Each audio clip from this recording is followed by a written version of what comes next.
It's Friday, and one of the most awaited, or should we say talked about movies, Brahmastra, has hit the screens. Now, this is the movie that those who watch the industry are hoping will turn the script for Bollywood, which is going through a massive dry spell. Several flops coming out of the Bollywood stable. Even as pan-India movies, especially those from the southern part of the country, have been doing much better.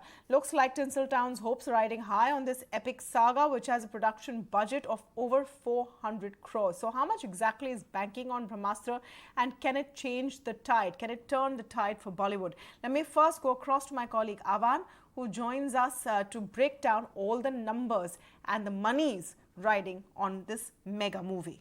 A mammoth budget of 400 plus crore rupees. That's very high for this multi-star film directed by Ayan Mukherjee, starring Ranbir Kapoor, Alia Bhatt, and even the likes of Amitabh Bachchan. And you know, while it's huge on VFX, very high-tech graphics, this time around there's a lot that's really been put in. It's been dubbed in 5 languages. It seems like it's a very mixed very mixed reaction to the film's open. In fact, Taran Adarsh has gone out and said that it's a huge disappointment, that it really lacks that oomph, and that is going to be a huge disappointment really for the multiplex companies. Because remember, there's been a slew of flops that a lot of these multiplexes have recently dealt with. For example, you had Liger, whose collections were just about 17 crore rupees. Lal Singh Chadda, the box office collections came in at about 60 crore rupees. Raksha Bandhan, Akshay Kumar hit, not even hit film rather, box office collections at just about 50 crore rupees. Shamshera as well, just about 63 crore rupees. So really a lot was riding on this, and there was expectations that we could see opening in the range of 20 to 22 crore rupees. The lifetime box office returns for Brahmastra were expected at about 130, anywhere up to 200 crore rupees. And the occupancy rates, remember, for a lot of these multiplexes have been 18 to 19% in July and August, which is why they were really banking on this film to really turn the tide and turn things around. But it's not just this film. There needs to be consistent performance by upcoming Hindi films to really change the overall sentiment. So yes, while this may not have done well, there is a lot to look forward to. There's Hrithik Roshan's film, which is Vikram Veda. There's Ram Setu, Akshay Kumar, thank God, Ajay Devgan, Circus, which is going to star Ranveer Singh. So a lot expected from these upcoming movies. But for now, I don't think Brahmastra has really failed to thrill audiences. You can just compromise with the story a bit as an audience, but rely heavily on the VFX. Then I think Brahmastra was good. I don't remember seeing such a visually rich film in a long time. Rating, according to me, it would be like 3.5 out of 5. But the movie was good, and the VFX was good. The movie starts in a very good way, like the fantastic start it is. Like I definitely say, if who's gonna miss the movie in the starting, they're gonna regret it. Like the start is too fabulous, and the movie is very good, perfectly. The songs are very good, movie is very good, the climax is very good, VFX are too good. The buzz, the myths, everything is correct about this movie. I think Ayan Mukherjee has proven that he is a fantastic director. But this Granger project that he has taken, I think he has proved it, that he has taken so much time, and I think he has cracked it. Bang on. Everything was bang on. VFX, love story, screenplay, cinematography, even the cameos of such a huge star. They have done such a wonderful job. It's proven. I think the people who are saying the boycott is very wrong, because I know so many efforts they had taken to make this movie. The animation, the CG artists, motion graphics, everything. The great VFX work has been done in this movie. To speak more on this, I'm joined now by Ravi Rai, film and TV writer, producer and director, and Tanuj Garg. Welcome to both of you, and thank you so much for speaking with us today on the India Development Debate. Mr. Rai, do you think Brahmastra will be that all-powerful weapon that can change Bollywood's fortunes? The only thing, Tamanna, that we can do is we can wish that it does, because it's been a very long spell of the clouds over Bollywood, and we pray that this certainly is a weapon that opens the doors of the rest of the film, the industry too. All right. Why do you think there has been so much of buzz around this movie, or is this a lot of PR hype? Do you think there's actual excitement of this movie, and is there any sort of substantive argument to say that this can change the tide? Are the openings looking better? The openings certainly are looking better. People have gone. And very honestly, Tamanna, for me, personally, for me, and for a lot of people, the boycott culture doesn't work at all. I mean, it is the cancel culture doesn't work. I mean, I can name you a lot of films, 20, 25 films in the last 2 years, which did not have a boycott on them. I mean, we did around more than 100 films went to the theaters, and 90% of them did not have boycott on them, but they didn't do well. I mean, people didn't go to the theaters at all to watch their demigods there.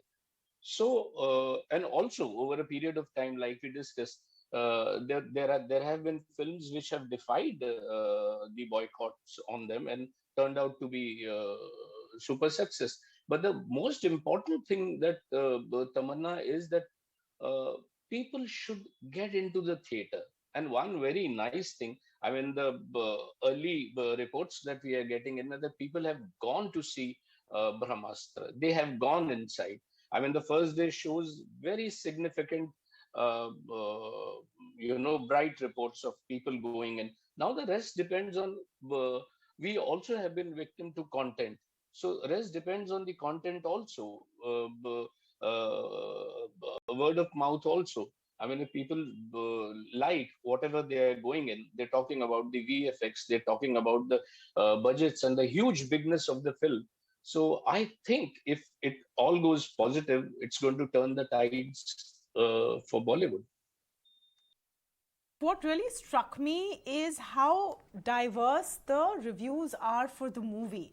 While some are saying that the movie is fantastic, and I'm talking about critical reviews which are coming in, a lot of people read reviews and then decide whether they want to spend their time and money in watching a movie.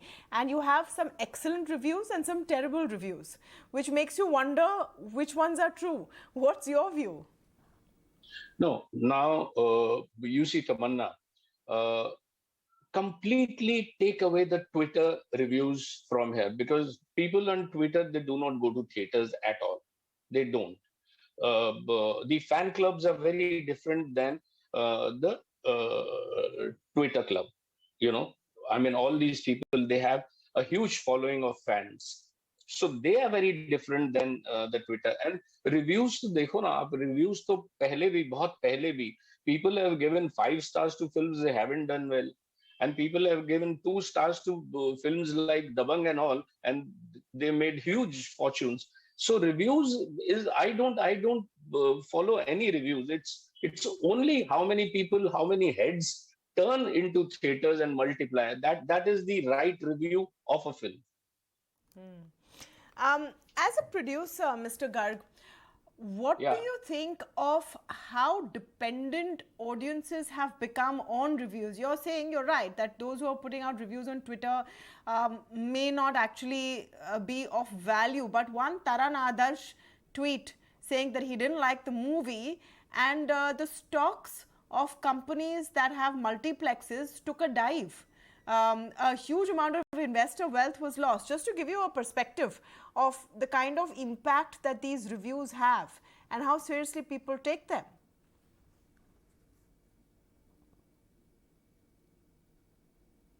Yes, Mr. Garg. Oh, okay. I don't personally feel that a review can make or break a film.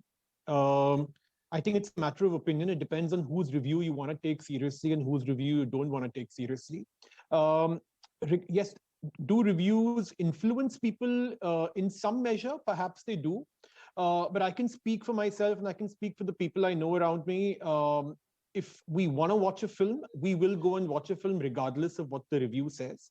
And especially in today's era, Tamanna, we know that reviews are hugely dubious. Well, maybe not every review, but a lot of reviews are hugely questionable. They're hugely dubious. There are a lot of paid reviews going around.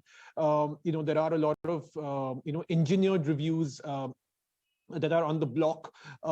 We even know a lot of IMDb. We know a lot. There's a lot of chitter chatter about IMDb ratings, which are getting down, where films are getting downvoted through a pretty organized, structured troll factory, that is actively at work trying to downvote films and IMDb ratings. So the people who don't know any better about how the whole thing is machinated and engineered, might perhaps believe some of these IMDb ratings, but there are a lot of people now and common people in the audiences who actually smartened up, to the way the whole review business is really operating. So just to answer your question, do reviews make an impact? Yes, of course they do. I mean, they do definitely impact the perception of a film.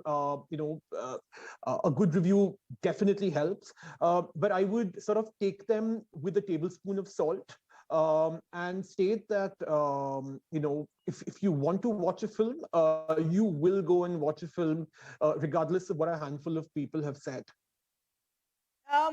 In this case, Tanuj, just follow-up question for you. Why do you think there are such diverse reviews of this one movie? It seems like some people absolutely hate it, some people are completely rooting for it. And do you think that causes confusion as far as driving audiences to the theatre is concerned? Not really, Tamanna. In my career of 19 years in the film industry, I've yet to really come across, maybe with just a handful of exceptions, I've yet to come across a single big film, which has had unilaterally and unanimously fantastic reviews. There are always mixed reviews, for all big films, right? And like I said, there are a few exceptions to the rule. There have been some big films, where there has been consistency in 4-star and 5-star reviews, but largely big films always invite a mixed opinion. So Brahmastra is really no exception. There have been people who perhaps haven't liked it. There have been people who've really liked it. I think the audience is really going to be the best judge. As Ravi said, the opening today has been fantastic. I think we're looking at an opening possibly of between 30 and 35 crores day one, in terms of net box office in India. Exactly. So I think, Yeah. I think the drop or the rise, tomorrow and day after and continuously will really depend on the word of mouth. But I think the great bit about today's fantastic opening, to my mind, is the re-endorsement and the reaffirmation of the fact that there is a theatrical audience. The audience exists. I think for the naysayers who were sort of trying to say that there is no audience, people aren't coming into the theaters whatsoever, the audience is completely dead, people have completely gone on to OTT, people sort of sounding the death knell, of the theatrical business. I think, with some of the Telugu films that have worked, with Bhool Bhulaiya, with the Brahmastra opening, and hopefully many more to come in the coming months. I think what is absolutely certain is that there is an audience, there is a paying audience, there is an audience that's willing to pay money for the films they want to watch, regardless of whether there is a cancel culture or there isn't. I think we're giving way too much hype, to this cancel culture, as Ravi said. I think it's extremely delusional to imagine that, the cancel culture can make or break a film. The audience is the final judge, and they will watch a film if they have to. Absolutely, but what makes one film work and the other not? That's the confusion. I mean, we saw what happened with Lal Singh Chadda, where the opening was terrible. People put it down to the fact that there was this boycott call. Now, Brahmastra also saw this boycott call. It seems to have worked in one case, not in the other. So is it not about the boycott call, but really the buzz a film creates, what its promo looks like, what its storyline promises? Is that the real question? Tamanna, I think it's down to the content, and I think it's always been down to nothing but the content. Like I said, I don't believe that the cancel culture can significantly impact a film, whether positively or negatively. And I think Brahmastra is a great case in point. You had all these Twitter trends saying hashtag boycott Brahmastra, boycott, Ranbir, boycott Alia, the whole Ujjain controversy. These things really don't matter beyond a point. Maybe they do impact a small section of the audience that is perhaps gullible or doesn't know better. But I think largely for the audience that has evolved and has educated, and sort of knows how the cookie crumbles these days, they sort of take all these things with a large tablespoon of salt and will go to watch a film if there is a promise of good content. Absolutely. Well, let's hope for the larger industry that Brahmastra turns the tide for Bollywood, which has been facing quite a hard knock all of this time. Thank you so much, Ravi Rai and Tanuj Garg, for joining us today.